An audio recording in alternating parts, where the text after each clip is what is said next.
In our last video, we explored the leading theory behind one of history's greatest myths, the real Bronze Age catastrophe that may have inspired the legend of Atlantis. But just beyond the Strait of Gibraltar, in the exact region ancient writers claimed Atlantis once stood, archaeologists have found something else entirely. Not a myth, not a legend passed down through centuries of retelling. A real, wealthy, sophisticated civilization that genuinely vanished, almost without a trace, beneath the marshes of southern Spain. This is the story of Tartessos. Today, this landscape looks deceptively calm. Still water, swaying reeds, a golden sunset reflected on the surface. Nothing here hints at what lies beneath. For centuries, Tartessos existed only as a rumor in ancient texts. Greek and Roman writers described it as a fabulously wealthy kingdom somewhere near the Pillars of Hercules, modern-day Gibraltar, ruled by legendary kings and overflowing with silver. Silver so abundant, later writers claimed that Tartessian households used it for everyday tools and vessels most other civilizations would have reserved for their wealthiest elite. The Greek historian Herodotus wrote of a Tartessian king named Arganthonius, who was said to have ruled for 80 years and lived to be 120. But behind that legend was an ordinary settlement, with cooking fires and daily life continuing quietly beneath the myth being written about it far away. The Bible itself may even reference this kingdom, under the name Tarshish, a distant, fabulously wealthy trading port at the edge of the known world. For a long time, many historians assumed Tartessos was simply legend, a half-remembered exaggeration, similar to Atlantis itself. There was no city to point to, no ruins. Just a name that kept appearing in ancient texts describing a place no one could locate, generations of scholars poring over old charts, guessing at a location that always seemed to slip just out of reach. Then, starting in the late 20th century, and accelerating dramatically in recent years, archaeologists began uncovering something remarkable beneath the marshlands of the Guadalquivir River Valley, in what is now southwestern Spain, a wide, winding river cutting through flat, golden marshland, quiet and largely unchanged for thousands of years. At a site called Casas del Turuñuelo, excavators uncovered a massive ceremonial building, dating back roughly 2,500 years. Its mud brick and stone foundations still bear the tool marks of the people who built it, painstakingly revealed brushstroke by brushstroke. Inside, they found something almost nowhere else in the ancient world: dozens of sacrificed horses, buried in a single ritual event, alongside luxury goods, imported pottery, and evidence of a wealthy, highly organized society. Fine bronze vessels resting beside the bones, wealth and ritual laid side by side. Then, more recently, came an even stranger discovery. Buried within the same site, archaeologists uncovered a set of carved stone faces, human-like reliefs weathered by centuries underground, staring out from the ruins with expressions no one has been able to fully explain.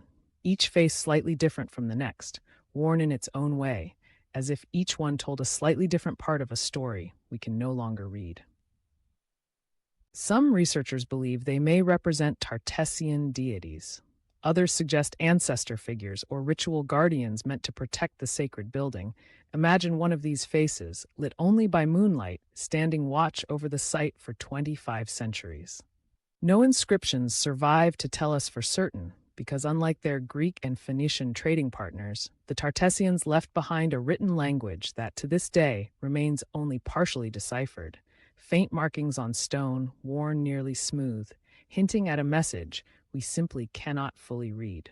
What we do know is this: Tartessos grew extraordinarily wealthy, likely from the silver and other metals mined in the surrounding hills of southern Iberia. Ancient miners hauled basket after basket of raw ore up dusty hillside paths, feeding a wealth machine that would eventually make this kingdom legendary.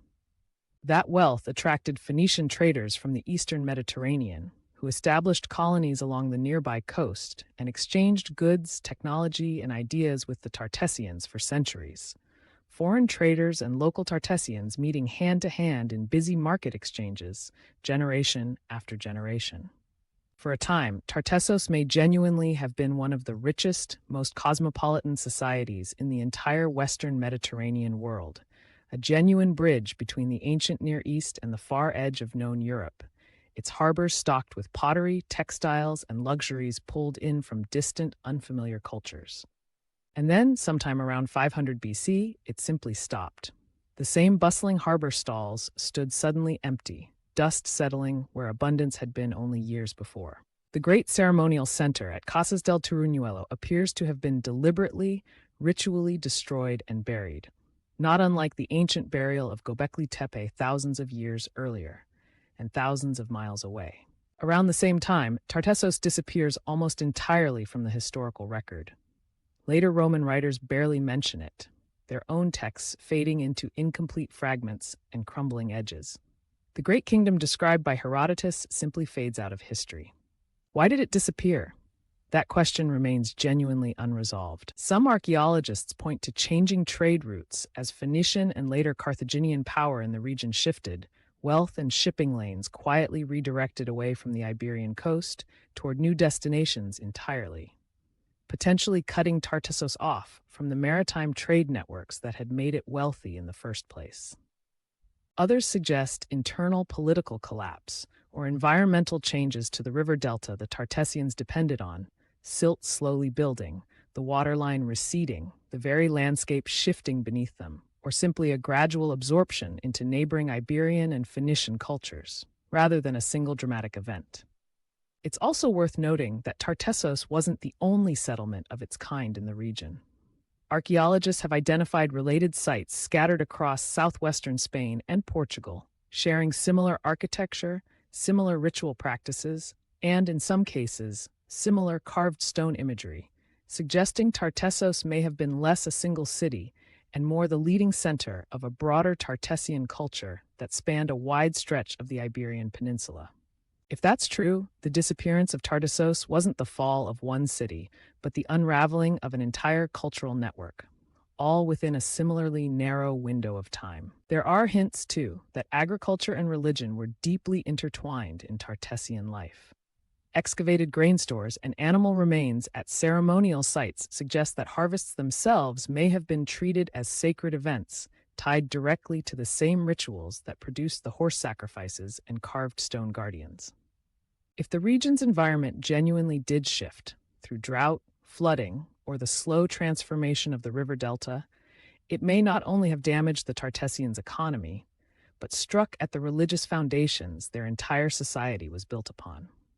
What makes Tartessos so compelling isn't just the mystery of its disappearance, it's how close this story sits to the very legend of Atlantis itself. A wealthy, silver-rich kingdom, located just beyond the Pillars of Hercules, exactly where ancient writers placed Atlantis, ruled, according to legend, by extraordinary kings. And then, gone, not swallowed by the sea in a single catastrophic night, but quietly erased from history all the same, leaving behind only fragments, rumors, and a language we still can't fully read. Scattered pottery shards and broken carved stone, pieces of a puzzle we may never fully complete. Some researchers have even proposed, cautiously, that distant, garbled memories of Tartessos's wealth and eventual disappearance may have fed into the broader web of legends that eventually became the Atlantis story, one thread among several, blending real history from around the Mediterranean into Plato's tale of a lost, sea-facing kingdom beyond Gibraltar. Today, archaeologists are still excavating Tartessian sites across southern Spain, and new discoveries continue to reshape what we know, teams still carefully mapping the site grid by grid in the same painstaking, patient work that first uncovered these ruins. The carved stone faces of Casas del Turuñuelo have only been fully studied in the past few years. The Tartessian script remains only partly understood. Somewhere beneath the marshes and farmland of southwestern Spain, the full story of Tartessos, a genuinely wealthy, genuinely real kingdom that history very nearly forgot entirely, is still waiting to be uncovered, stretching quietly beyond the edge of every excavation completed so far. Perhaps that's the real lesson buried alongside Tartessos. Wealth, trade networks, legendary kings, entire cultural systems spanning a whole region, none of it guaranteed survival in the historical record. It took a chance discovery, a farmer's field, and decades of patient excavation just to bring this one kingdom back from the edge of myth. There's no telling how many other Tartessos-like stories are still waiting quietly beneath the ground, remembered only as rumors in someone else's ancient text. If you enjoyed this deep dive into history's forgotten civilizations, subscribe to our channel for more.